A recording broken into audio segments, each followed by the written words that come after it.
Welcome back to I'm Still Here. I'm Larry. And I'm Heather. In 1998, at the age of 26, I was diagnosed with stage 4 breast cancer. It changed everything for us, but I'm still here. And you are going to have this nice little halo around you based on our lighting situation right now. So check it out if you it'll be on YouTube if you want to look at it. It's kind of cool. It is kind of cool, but it might distract you a little bit too. It won't. It won't? No. Okay. Question day. Question day.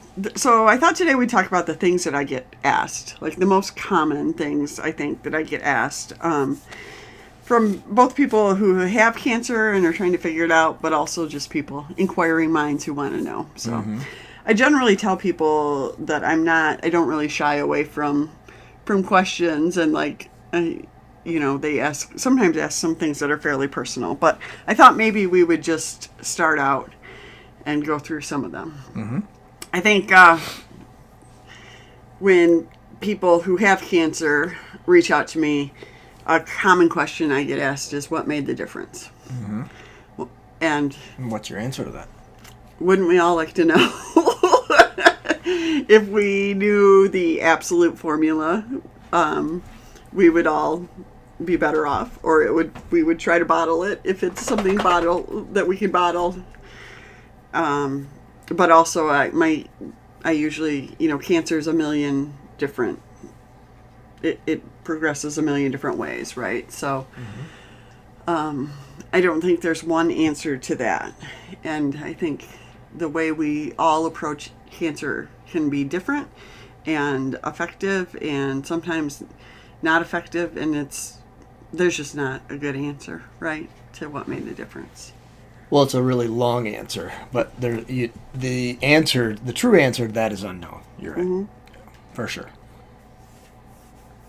Yeah, something worked. Something has been working. Things worked, I should say. Yep. Another common question that I get asked is, what treatment are you on currently, and have you been on, or medicines have you been on in the past? So my current medication is Faslodex, which is also called fulvestrant. You actually hear about it a lot of times on TV because it is used in conjunction with other medicines quite often. I have been on Faslodex since 2004. That's been a consistent part of my life. We have in the last year reduced the dose of it. So it used to be, I think of it in shots, but I think it's like 500 milligrams, and it was 2 shots every 4 weeks, and now it's 1 shot, which is lovely for my hip area, which is kind of got a lot of scar tissue from that, right? Mm-hmm. So that's my current. So why did they do that? Why did they reduce that? I think I've been stable for so long that the question is it, I don't know, really needed? Is it, really, and are the side effects outweighing the positives in terms of, again, like the scar tissue on my backside, it's pretty, pretty evident, and it does cause some pain and whatever. The other thing that I always think about is, when I first started Faslodex, it was only 1 shot. It was 250 milligrams, which, it was experimental sort of at the time. I started it fairly, right when it came out or whatever. So there's always part of me that's like, how necessary is the 500? Now, again, if you're a researcher, you might be going, but for me, it always just makes me feel okay about it. So, but as far as treatments that I have been on in the past, the list is really quite long. Most everything, when we started, I started chemotherapy to begin with. I started on adriamycin and Taxotere. I did 4 rounds of that every 3 weeks for 4 rounds. I went from that into a stem cell transplant. I can't list the drugs for that. I did it twice. I know I did like Taxol. I don't know what the list is. It was intensive. It was around the clock. Yeah. Yeah, there was a lot to that. I was inpatient for 3 weeks the first time for the first stem cell transplant. And then I was home to recover, and then I was outpatient, but just barely for the second one. It was it was agony. It was really hard. And then after that, I did a double mastectomy, which again, I know that's not how treatment progresses when you're diagnosed with stage 4 anymore. Usually. Sometimes it right, still is. Yeah. Right. Did a double stem cell transplant, double mastectomy. Then I did radiation, and then I started on. Come on, what's the really tamoxifen? Woo! My goodness. I started on tamoxifen. I was on that for a couple of years, along with Zometa, which is a bone strengthener. And then from tamoxifen, I went to Arimidex, and from Arimidex, I went to Faslodex. In about probably 4.5 years time, I would say, in those time periods. So because we saw little changes in my scans, never anything huge, but because there were changes there. And then been on Faslodex the whole time since then, and I was on Herceptin for a period of years in that as well, with the Faslodex. So why were you on a bone strengthener? Because of the bone mets. That's where my yeah. So bone mets weaken your bones. The strengthener is supposed to help strengthen them. But the bone strengthener we quit in 2013, and Herceptin I bought that same time. So, and that was both of those were due to side effects from those drugs. So, fun. Mm-hmm. Yeah. Another question I get asked is, how long have you been living with this? And honestly, at this point in the game, I usually have to do the math. So I'm in the 24-year range right now. It's pretty crazy to think about. Mm-hmm. So, yeah. You're quiet today. What did they ask after that? Well, this isn't really my episode. This is... Yeah. Yeah. I don't get asked things like this. You should think of some questions of what you get asked. What'd you say? What do they ask after that? Yeah. I don't know. I mean, they'll ask me what type of cancer I had, like interductal carcinoma is what I was diagnosed with. They ask hormone status, which for me was triple positive, so ER, PR, HER2 positive. And that definitely affects Treatment. your treatment. Yeah, absolutely. And there's nuances to that too. Like you can be like more strongly positive in one of those than others. And again, like with the Herceptin, was it making a huge difference to me? I don't know. And am I really strongly HER2 positive? I don't know. So those can also change over time, and that's just something you always have to be aware of. But I often get asked more from people who don't understand metastatic disease as well if I'm in remission. So that's just really something that is hard for people to understand, I think, because so many other stages and different cancers, it's all about being in remission. But when you have metastatic breast cancer, the goal is just to be, stable and living the best quality of life you can for as long as you can, I think. So, although your oncologist definitely put some thought into that word.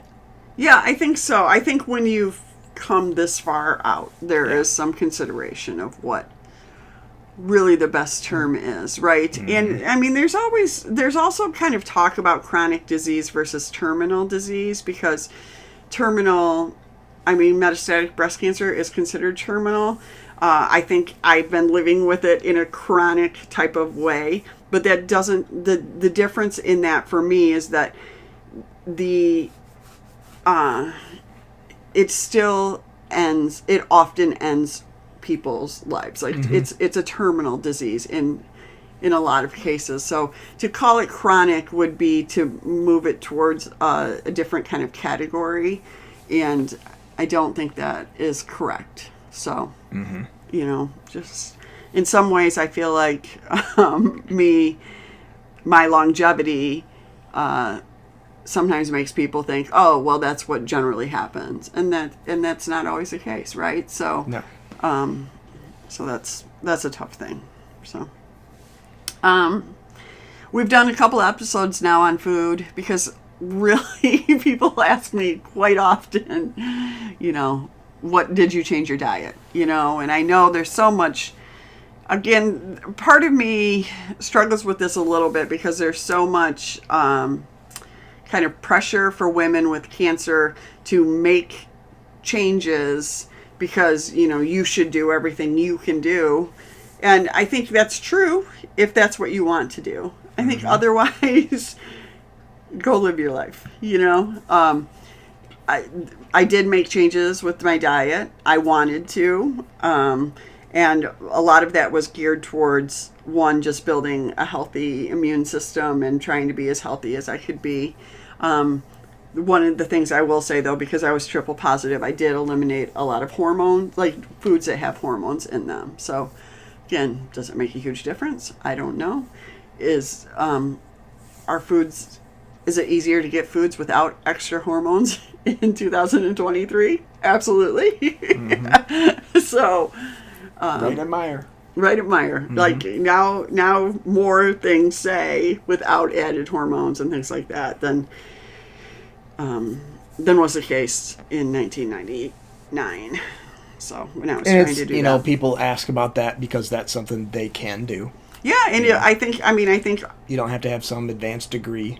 No, I think it's a great thing I think it's a great thing for all of us to want to eat better, right? We just got to, I think some of them ask you that because they're looking for a magic bullet. Yeah. No, right. They want me to, and again, I think the other thing is when you get diagnosed, quite often people come to you with these magic bullets, right? Well, and especially with diet. Oh, so it's diet or the diet field, or the whatever. Yes, Field is surrounded by magic bullets. Yeah, so they want to know, like, which one did I latch onto, and really, I latched onto just a really healthy diet with good quality foods, eating real food. So,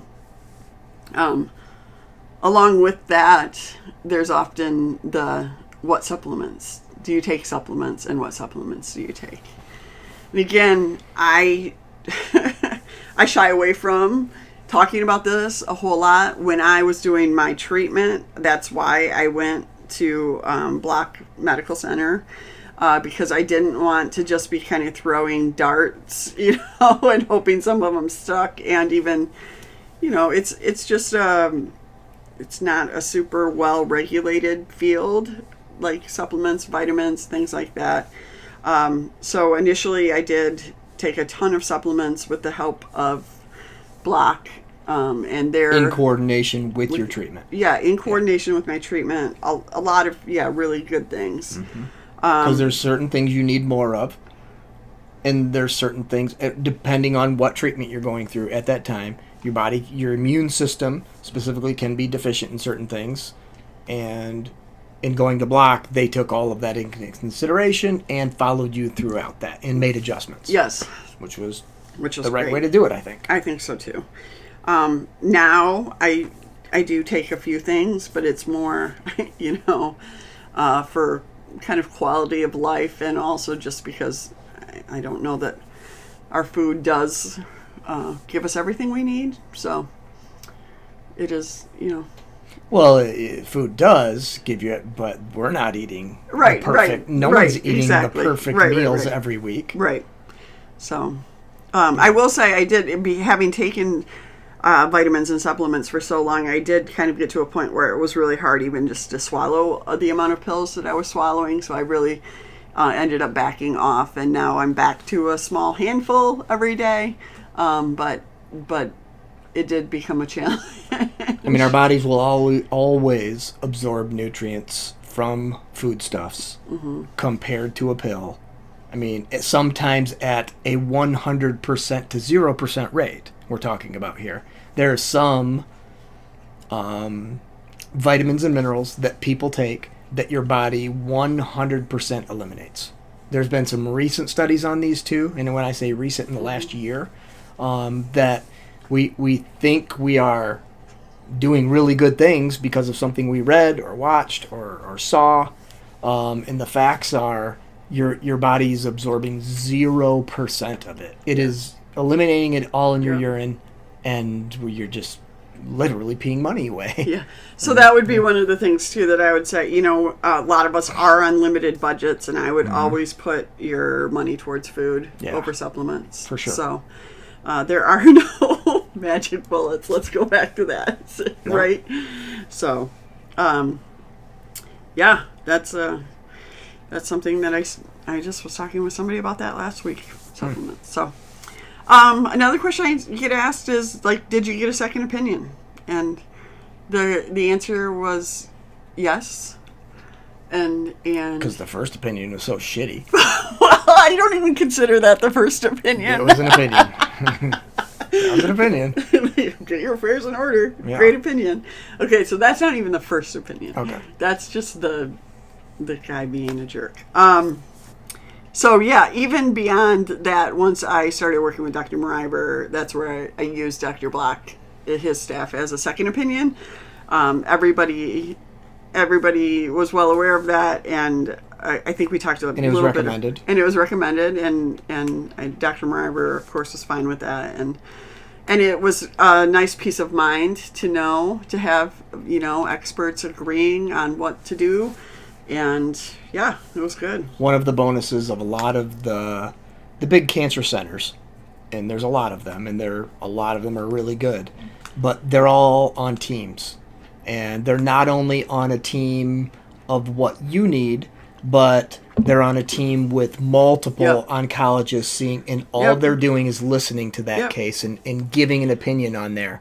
Even if it varies from your oncologist or what you're being, they're not going to hold back. The best ones don't. Yeah. Not going to hold back on their opinion, but opinions are just becoming less and less because of data and science. Yeah. I mean, this is becoming genome.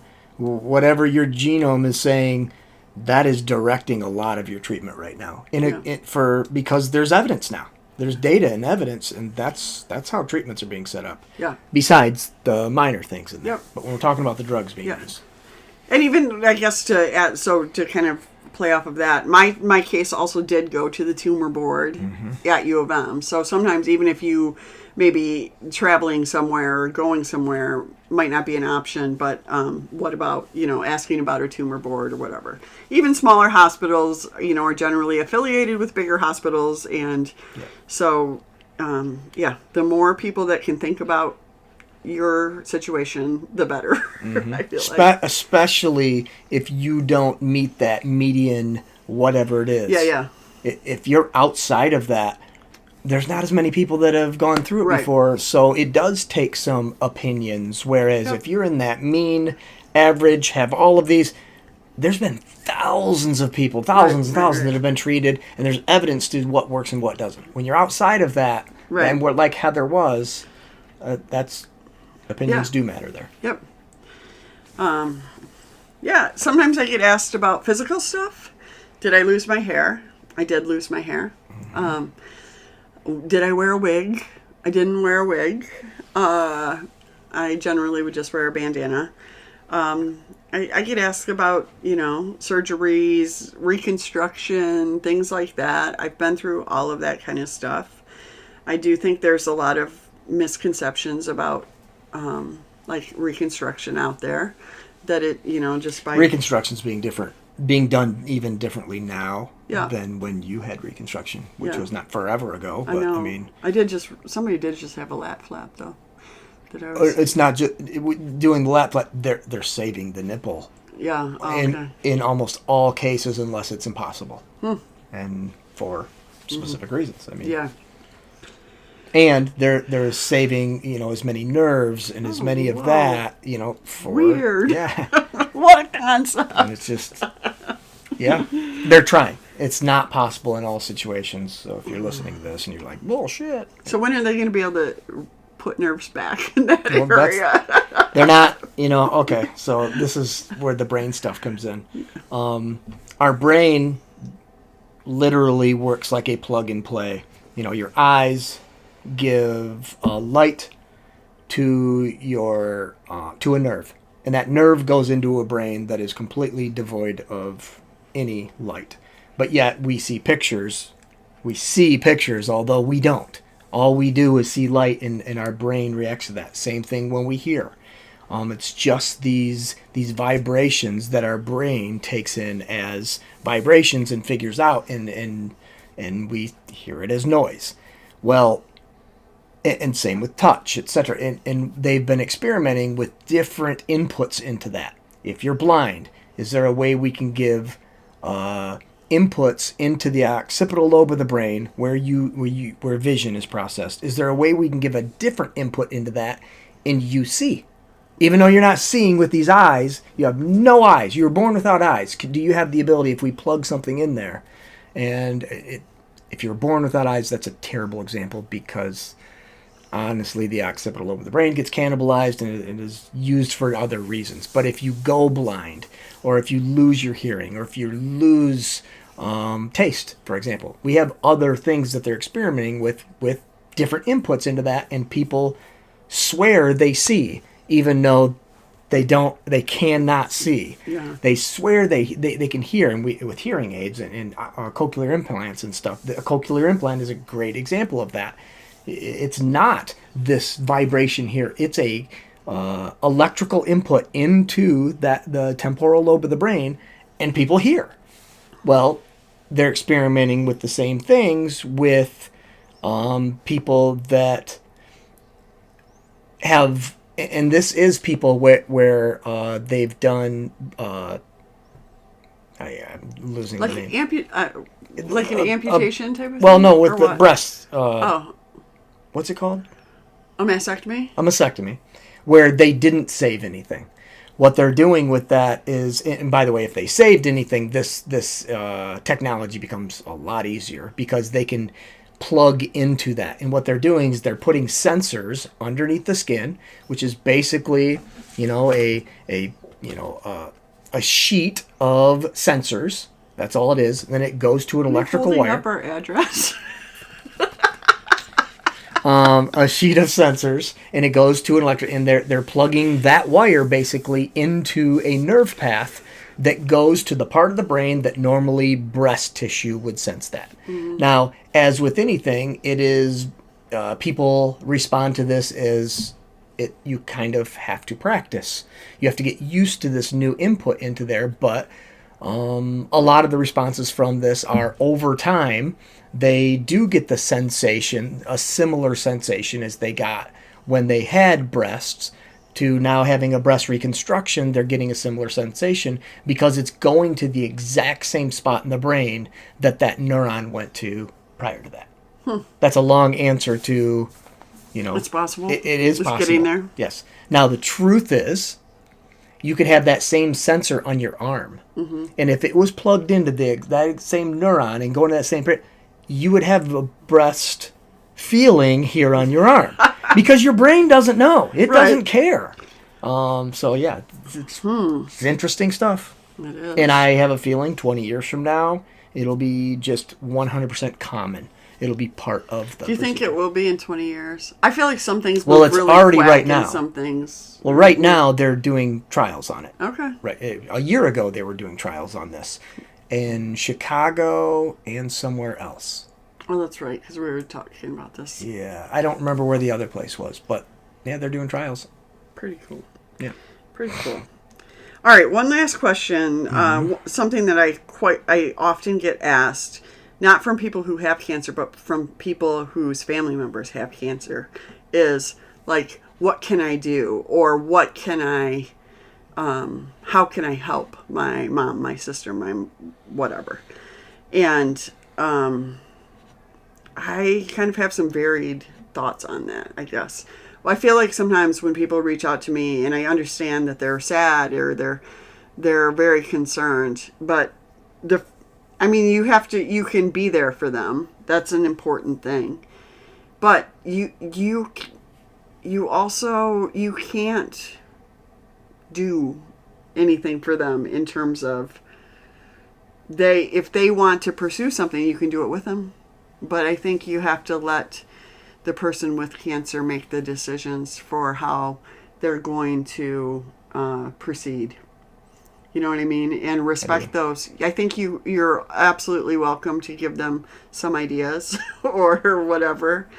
And the other thing that I would say that is really important as a caregiver is just I think it's really important that you find another outlet to express your grief and sadness and fear and anger. And especially if that person, I mean, breast cancer is, women most often are being diagnosed, and women are kind of a lot of times the ones carrying the emotional load of families. But I've said this before too, like, it's just really important that you not put more pressure on the women, the person diagnosed, to deal with your and that whatever. person is likely used to taking on pressure. Yeah. And now's not the time. Yeah. So I think, what can you do? Find your role. Yeah. There's a role that's going to make their life easier. Find what that is and do it great. Yeah. That's what you can do. Yeah. And there are all different roles in terms of just being with a person, encouraging people, being the one that protects them, being a lot of different things, right? Yeah. We can do an episode coming up. We've done episodes on this before, but we've never succinctly just said in one episode, here are the roles needed. Yeah. In the in someone with a diagnosis of cancer. To support somebody who's diagnosed. Yeah. Yeah. We'll do that coming up. That sounds good. All right. Well, those are the questions and some of the answers. And yeah. Mm-hmm. If you have any specific questions, guess what? We have comments available. You can put it in the comments or send me a DM or whatever. We'd love to hear from you. And yeah, I think that's it. So cool. Have a good week. See ya.